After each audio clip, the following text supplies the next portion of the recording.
RCEP regional comprehensive economic partnership, इसे हिंदी में आप लोग क्षेत्रीय व्यापक आर्थिक भागीदारी भी कहते हैं। और मैं आप लोगों से हमेशा कह रहा हूं कि इस तरह के जो संगठन हैं, जो समुदाय हैं, चाहे वो राष्ट्रीय स्तर के हों, अंतर्राष्ट्रीय स्तर के हों, उनके बारे में एक सामान्य जानकारी अपने पास जरूर रखिए, क्योंकि आपके एग्जाम में इनसे हर साल क्वेश्चंस पूछे जाते हैं। चाहे वो आपका सिविल सर्विस का एग्जाम हो, स्टेट पीसीएस का एग्जाम हो, या फिर आप देखिए वनडे एग्जाम हो। तो आज हम लोग RCEP के बारे में विस्तार से चर्चा करेंगे। बस इतना कह सकते हैं हम लोग कि अगर आपके सवाल पूछे जाएंगे तो आसानी से आप लोग इस क्लास को देखने के बाद उनके जवाब दे पाएंगे, देने की स्थिति में पहुंच जाएंगे। क्षेत्रीय व्यापक आर्थिक साझेदारी एक व्यापक क्षेत्रीय आर्थिक समझौता है। इस समझौते की औपचारिक शुरुआत आप देखिए 2012 से की गई, जिसका उद्देश्य आसियान और इसके मुक्त व्यापार समझौते के भागीदार सदस्यों के बीच व्यापार नियमों को उदार और सरल बनाना है। अब आप देखेंगे कि आसियान की हम लोग बात कर लेते हैं यहाँ, क्योंकि इसकी भी तो चर्चा हो रही है ना।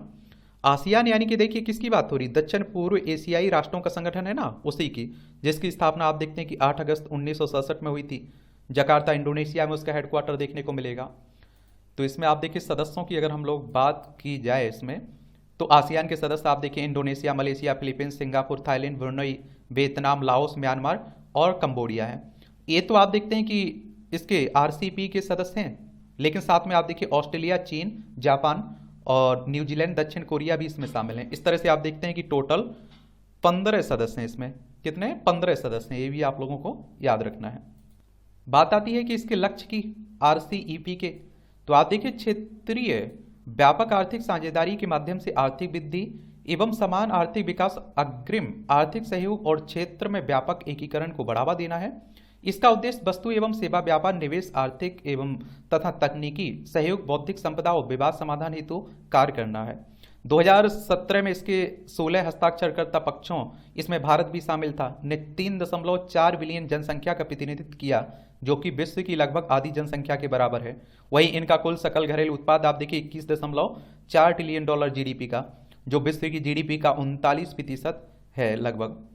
और आप देखिए इसकी पृष्ठभूमि की बात करें तो पूर्व एशियाई क्षेत्र के देशों ने मुक्त व्यापार समझौते के माध्यम से एक दूसरे के साथ व्यापार और आर्थिक संबंधों को मजबूत किया है।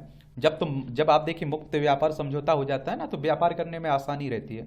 आसियान राष्ट्रों का निम्नलिखित 6 भागीदार देशों के साथ मुक्त व्यापार समझौता है: People's Republican of China, Korea गणराज्य, जापान, भारत, ऑस्ट्रेलिया और न्यूजीलैंड। आप देखेंगे सभी पक्षों के मध्य व्यापक एवं मजबूत संबंध स्थापित करने तथा क्षेत्र के आर्थिक विकास में सभी सदस्यों की भागीदारी बढ़ाने हेतु 16 सदस्य देशों के प्रतिनिधियों ने क्षेत्रीय व्यापक आर्थिक साझेदारी की स्थापना की।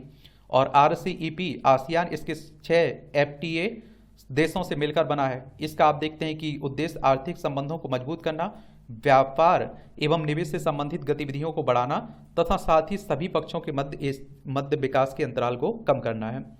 और आप देखिए RCEP वार्ता 10 आसियान सदस्य राष्ट्रों और 6 आसियान FTA भागीदार के मध्य नवंबर 2012 में 21वीं आसियान शिखर सम्मेलन और अन्य संबंधित सम्मेलन के दौरान कंबोडिया के फेनोम पेन्हे में शुरू की गई थी। ये जरूर याद रखिएगा इसके बारे में।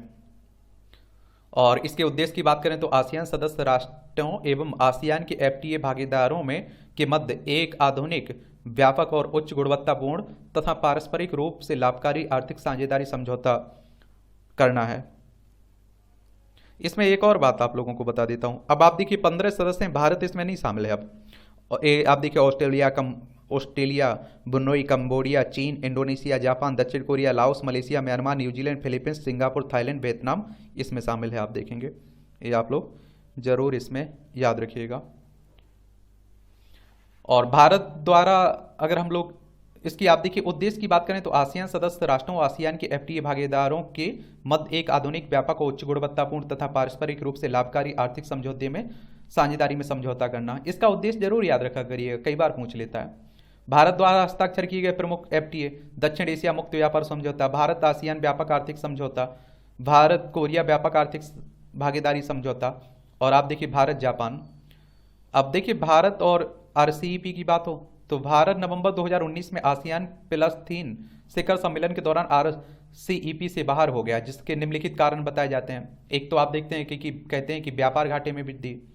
तो मुक्त व्यापार समझौते के बाद आसियान, कोरिया एवं जापान के साथ भारत के व्यापार घाटे में वृद्धि हुई। हालांकि भारत ने से निर्यात की तुलना में आयात तेजी से बढ़ा है। नीति आयोग द्वारा प्रकाशित एक रिपोर्ट के अनुसार RCEP के अधिकांश सदस्य देशों के साथ भारत का द्विपक्षीय व्यापार घाटे में रहा है। इसलिए भी कहते हैं कि भारत अलग हो गया। नीति आयोग की बात करें तो ये योजना आयोग को प्रतिस्थापित करके आया ना, उसी की बात हो रही है। चीनी के साथ आप देखते हैं कि साथ व्यापार भारत पहले ही चीन को छोड़कर RCEP के सभी देशों के साथ FTA पर हस्ताक्षर कर चुका है। और आप देखते हैं कि व्यापार के आंकड़ों से पता चलता है कि चीन के साथ भारत का घाटा है, जिसके साथ उसका व्यापार समझौता नहीं है। RCEP के शेष घटकों की तुलना में अधिक है और यह व्यापार घाटा भारत के लिए प्राथमिक चिंता का विषय है, क्योंकि आप देखेंगे कि RCEP पर हस्ताक्षर करने के बाद चीन से सस्ते उत्पादों की भारतीय बाजार में वृद्धि हो सकती है और इसीलिए कहते हैं कि हम लोग इससे बाहर हो चुके हैं। इसके अलावा ये भी कहते हैं कि भू राजनीतिक दृष्टिकोण से भी RCEP की उद्देश्य एशिया में चीन के प्रभाव का विस्तार करना है। एक आप देखें ऑटो ट्रिगर तंत्र की गैर स्वीकृति।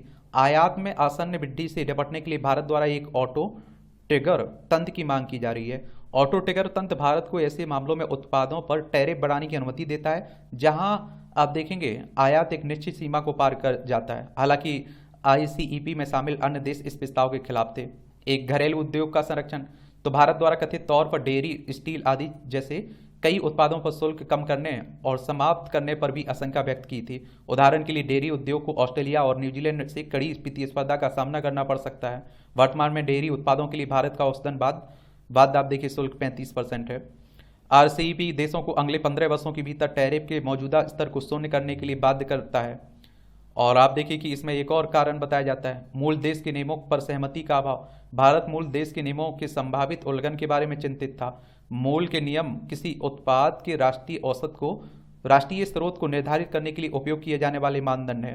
कथित तौर पर सौदे में मौजूदा प्रावधान देशों को अन्य देशों के माध्यम से उन उत्पादों को स्थानांतरित करने से नहीं रोकते हैं जिन पर आप देखिए भारत उच्च टैरिफ बनाए रखेगा। अब भारत द्वारा दर्ज की गई आपत्तियां। तो टैरिफ का आधार वर्ष।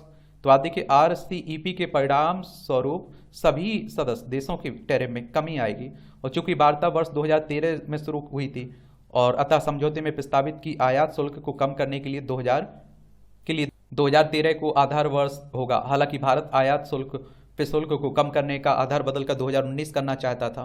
भारत ने 2014 से कई उत्पादों की सीमा शुल्क में वृद्धि की है। भारत ने वस्त्र, ऑटो उपकरण और इलेक्ट्रॉनिक वस्तुओं जैसे क्षेत्रों के टैरिफ में औसतन 13 से 17% की वृद्धि की है।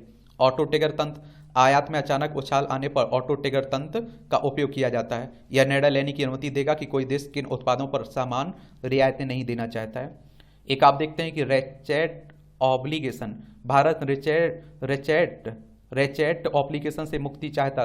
रेचेट ऑब्लिगेशन का अर्थ है कि यदि कोई देश किसी अन्य देश के साथ व्यापार समझौते पर हस्ताक्षर करता है एवं टैरिफ हटाता है तो यह कम करता है तो वह इस फैसले से वापस नहीं हट सकता और न ही अधिक प्रतिबंधात्मक उपाय अपना सकता है। डेटा स्थानीयकरण। RCEP के हिस्से के रूप में भारत चाहता कि सभी देशों को डेटा की सुरक्षा का अधिकार मिले। सभी देश अन्य देशों में सूचना के हस्तांतरण को रोक सकें। सेवा क्षेत्र। तो भारत ने मांग की कि आसियान देशों को अपने सेवा क्षेत्र को खोलना चाहिए ताकि भारतीय पेशेवर उनके बाजार में आसानी से प्रवेश कर सकें। हालांकि आसियान देश इस क्षेत्र के बारे में बहुत संवेदनशील हैं एवं उन्होंने एक दूसरे के सामने भी उदारीकरण की पेशकश नहीं की है। मूल देश का नियम। तो भारत चाहता है कि उन सदस्य देशों जिन पर आप देखिए शुल्क कम हो अथवा लगता ही ना हो के माध्यम से चीन की वस्तुएं देश में आने से रोकने हेतु मूल देश के सख्त नियम हो और चीनी वस्तु दक्षिण एशिया मुक्त व्यापार समझौता और शुल्क मुक्त मार्ग के माध्यम से बांग्लादेश के जरिए भारत आ रहे हैं और प्रस्तावित क्षेत्र में निम्नलिखित क्षेत्र समझौते में रुकावट भी डालते हैं, ये भी कहा जा रहा था। इसमें आप देखिए डेयरी। भारतीय घरों में दूध, डेयरी आश्रित अन्य उत्पादों की खपत को देखते हुए डेयरी भारत के लिए महत्वपूर्ण है। न्यूजीलैंड डेयरी उत्पाद का एक निर्यातक है और दूध, पाउडर एवं वसायुक्त उत्पाद बेचने के लिए इसकी नजरें भारत पर होंगी। भारत दूध एवं दुग्ध उत्पादों के सबसे बड़े उपभोक्ताओं में से एक भी है। अभी तक इस क्षेत्र में आत्मनिर्भर रहा है। तथा कभी कभी अतिरिक्त उत्पादन भी करता है। न्यूजीलैंड का प्रवेश इस परिदृश्य में परिवर्तन ला सकता है, ये भी हमें डर था। 2018 में न्यूजीलैंड के दूध पाउडर का उत्पादन 93.4%, मक्खन उत्पादन आप देखिए 94.5% और पनीर उत्पादन 83.6% निर्यात किया गया। भारत दुग्ध व्यापार उत्पादों के निर्यात की दृष्टि से ऐसी स्थिति में नहीं है। बाहरी आयात से ग्रामीण क्षेत्रों में 50 मिलियन लोग रोजगार विहीन हो सकते हैं, इससे आयात की आवश्यकता और अधिक बढ़ जाएगी। ऑटोमोबाइल, तो RCEP के कारण चीन से ऑटोमोबाइल उपकरणों की बैक डोर एंट्री हो सकती है। वस्त्र, तो चीन, वियतनाम, बांग्लादेश अन्य देशों से पॉलिएस्टर कपड़ों का शुल्क मुक्त आयात के कारण पहले ही परेशानी का सामना कर रहा है और इससे वस्त्र क्षेत्र और अधिक प्रभावित हो सकता है। वस्त्र उद्योग क्षेत्र में चीन के साथ भारत का व्यापार घाटा बढ़ने की संभावना, जो भारत के घरेलू कपड़ा निर्यात निर्माताओं के लिए हानिकारक हो सकता। इस्पात आप देखते हैं उद्योग को भी चीन से चुनौती है कि अत्यधिक आयात घरेलू बाजार को नुकसान पहुंचा सकता और इससे आप देखिए भारत की निर्यात प्रतिस्पर्धा को नुकसान होगा, क्योंकि देश में व्यापार संतुलन पहले से ही असंतुलित है। कृषि की बात करें तो चाय, कॉफी, रबर, इलायची और काली मिर्च के बागानों के एक शीर्ष निकाय ने कहा है RCEP से इस क्षेत्र की स्थिति को और अधिक नुकसान होगा, जो आप देखिए पहले से ही मंदी का सामना कर रहा है। उत्पादों में तीव्र प्रतिस्पर्धा होगी और देश में आयात की संभावना समय के साथ इसमें बढ़ेगी। तो ये कहानी आप देखेंगे RCEP की। तो इसके बारे में इतने सारे पॉइंट आप लोग नोट कर लीजिए, अपने पास रख लीजिए, इनसे क्वेश्चंस पूछे जा सकते हैं प्रीलिम्स में भी, मुख्य परीक्षा में भी।